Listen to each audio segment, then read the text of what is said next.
Are you a footballer past the age of 30, your contract is expiring, and you like loads of money? Well, you're in luck. The Saudi Pro League is now hiring, and they'll take basically anyone. Even Matt Doherty is getting offers. In this video, I'm going to be talking about the modern day version of the Chinese Super League, but this time it just feels a little bit different, and you're a little bit more scared. Find out more further on in the video. If you do enjoy though, make sure to leave a like, and if you are new to the channel, I'd really appreciate if you could subscribe, and if you're old to the channel, welcome back. Back in January of this year, it was announced Cristiano Ronaldo would join Al Nassr, a team no one had heard about, but it definitely brought attention to the league because Cristiano Ronaldo is for some the face of the sport. In the following months, lots of players were linked to Saudi Arabia, including Benzema, Sergio Ramos, Lionel Messi. Loads of these top players that for years we saw dominate Europe were set to move to Asia. You ask yourself, what has persuaded them to move to a completely different continent? Maybe the project of the league is just so exciting and you want to build it. No, actually it's just the loads and loads of money. Benzema, who has moved to the Saudi Pro League, and Ronaldo, they're on hundreds of millions a year, and guessing how much businesses Ronaldo has and how big of a star he is, I'm guessing he's very close to being a billionaire. When the contract of one of your players is expiring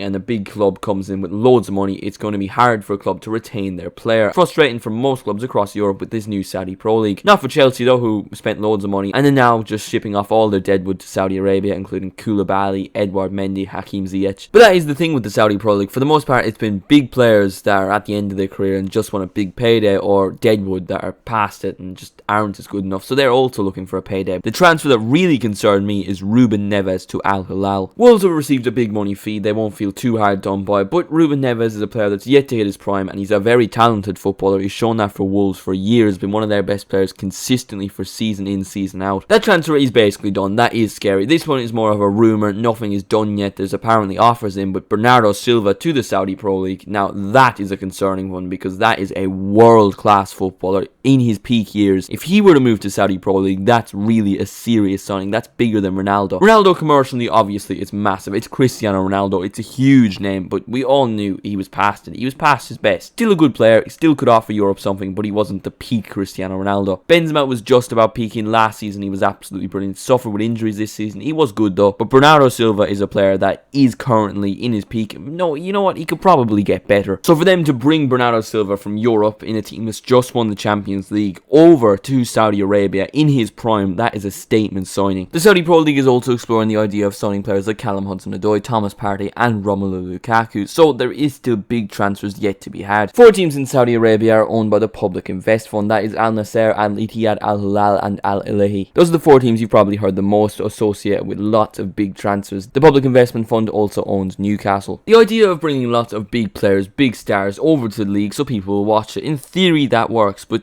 to be honest, I think most football fans don't really care. I personally won't be watching it, and I watch so much football that it probably isn't healthy. It's not sustainable, the method they're going down, because not enough people are going to be watching their leagues to warrant the amount of money they're paying players. And yes, they probably have the money to lose anyway, but what's the point in losing it when it doesn't really bring you much benefit? We all know the only reason they're investing so much money is to get the World Cup. Now, this is just my opinion, but I don't see FIFA giving Saudi Arabia a World Cup. When you consider the general issues in terms of human rights in the Middle East, and you consider the controversy Qatar had for getting them the World Cup, why exactly would they go through it all again just to give it to Saudi Arabia? Now, whatever about your Bernardo Silvas, I do think that kind of a signing could make the Saudi Pro League successful if they continue to do big name players, bring them over, but I just always think Europe is going to be the pinnacle of football. That's where you're going to want to go if you want success. I don't see that changing, at least in my lifetime. I think the Saudi Pro League will last a couple of years, it'll fade out. I really don't think it's here to stay, and it's going to be yet another Chinese Super League. But let me know what you think about the Saudi Pro League. Let me know a random player you think is going to go there this summer. I'm going to predict Eden Hazard. I don't think that's that random. He's a big name player. He's on a free. Why not? And let me know in the comments, do you think it is here to stay? If you did enjoy the video, make sure to leave a like. Subscribe if you are new. Thank you all so much for watching the video. Make sure to